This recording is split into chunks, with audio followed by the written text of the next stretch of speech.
अब की बार हमनी के पढ़ के रंगदारी सीखिए जाए, एकदम सीख जाए। रुक रुक 10 मिनट बाद में कोचिंग में तनी 10 मिनट पहले ही कहे चलो तारा सर कोचिंग में बल्कि एको दुगो मालो नहीं की माल से बावरा काम बा, हमनी के तो रंगदारी सीखे के बा। रंगदारी खाली रंगदार करेला, लड़की फड़की थोड़ी ना रंगदारी करेला। चल चल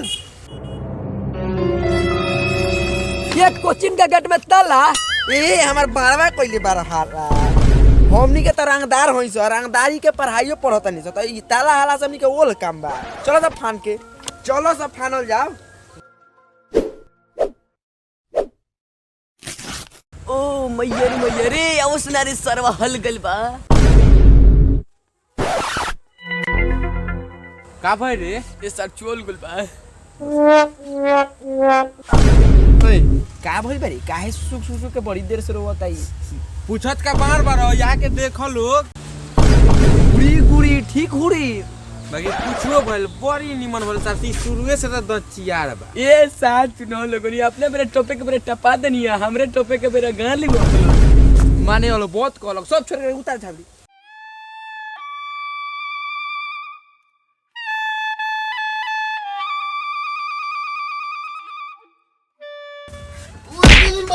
का खाला रे सरवा? बड़ी भारी बा, चिचोर कर के खाला। आ जान एक बाप बता 10-15 कट्ठा के ठीको ले बड़ा सो।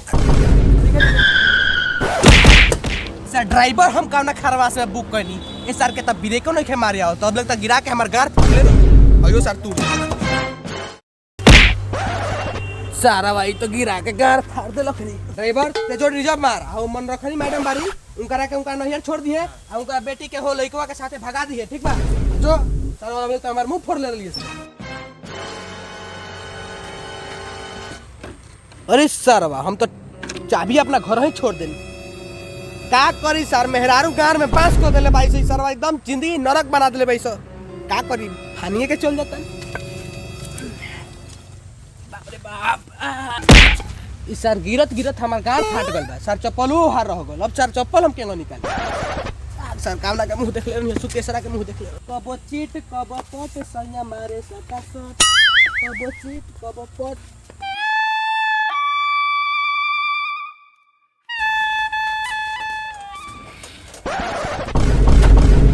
कारे सरवा सो कोचिंग में तो ताला मारल तहनी फान के चलल बड़ा सो एकर मतलब? जी सर सर। हां थैंक यू बैठा सो ठीक बानू हाल चलता हनी के।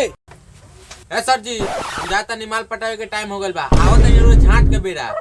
मेहरारू का फेरा में पड़ के चाबी भी छोड़ देता नहीं, ओकरा गांड में हलल बाटे, एकर दवाई सुई करवावे के पड़ी। अब चलो नी आ काले से तनी रोज टाइम टेबल से आई ना तो निमन ना रंगदारी नहीं के होत। अभी तो लेके को लड़की ना छेड़नी सनी रंगदारी होता झांट के रोरा मास्टर है रे। हम जाता नहीं लड़की छेड़े तनी आओ तो रंगदारी पड़ के। ए सर जी तनी ओकरा गांड में रोरा खूब चारी होल बाटे, ओकरा तनी रोरा दिखा दे, हम चलो नी।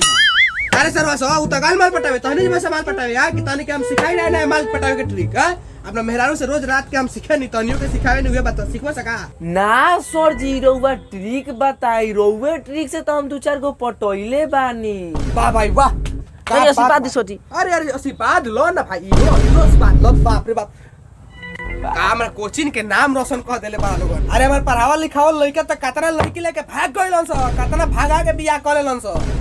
रह गइल बात तहा लोग के, तो तू ही लोग तो ए देश के भविष्य बा लोगन। लड़की भगा के बियाह करियो लोगन, हमरा कोचिंग के इज्जत बचइयो लोगन, ठीक बा नु?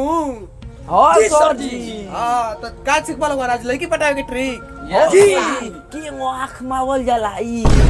हाँ हाँ आँख मारे के हम ट्रिक बताओ तनी है नु, ध्यान से देखियो सर।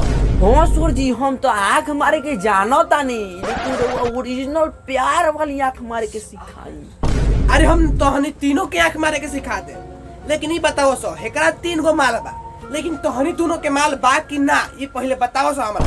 सर जी हमरा 2 गो बा हेकरा 1 गो बिया। अरे सरवा तोरा 3 गो तोरा 2 गो तोरा 1 गो तोरा 1 गो कैसे बारे? सर जी जाना तानी हमरा 6 गो माल रहे, बाकी नु 6 भागेला रहे, तो 5 गोरी के बिया हो गोले गोरिया के बच गए, तो बिहान बैठे जाके सट हाय 2 गो तो 1 लाख से निमन बा सो, लेकिन तेज सरवा रामधनुआ तेज सरवा ते अपना बाप के नाम पर कलंक बारे सर। तोर बाप का पढ़लक लिखलक कि सरवा तोरा से 1 गो माल बिया है 5 गो माल छोड़ के भागल तनी का करता सो? दारू तारी नहीं खा पियते घर का रे। ना सर जी ई सब आलतू फालतू बात हमनी लेके नत कही, हमनी के डेली पिए नी सो, लेकिन पहले वाला नशा अब दारू में होइए नहीं खे।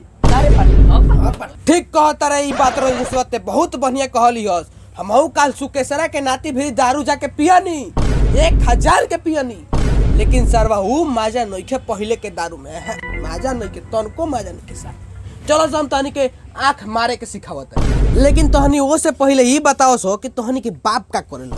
काहे से कि सर तहनी के बाप के बारे में हम ना जाने, आ कहीं आंख मारे के सिखा दे, कहीं कहीं लफड़े हो गए।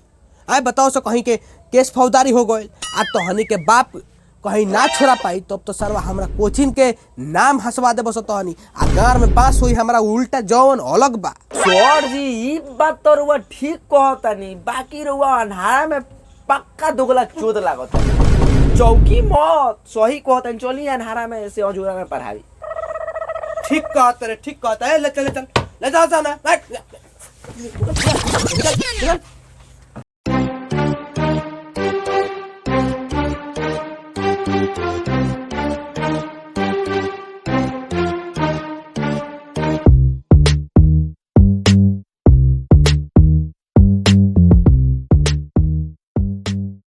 अपनी वाला बताई नु रे।